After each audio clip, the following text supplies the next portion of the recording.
ब्रह्ममुरारिसुरार्चितलिङ्गं निर्मलभासितशोभितलिङ्गम्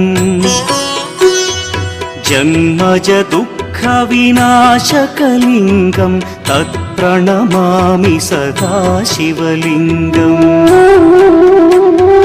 देवमुनिप्रवरार्चितलिङ्गं कामदहन करुणाकरलिङ्गम्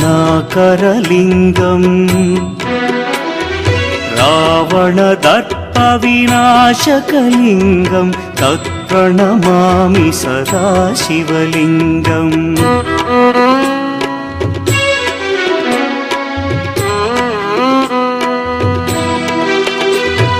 सर्वसुगन्धसुलेपितलिङ्गं बुद्धिविवर्धनकारणलिङ्गं सिद्धसुरासुरवन्द्यलिङ्गम्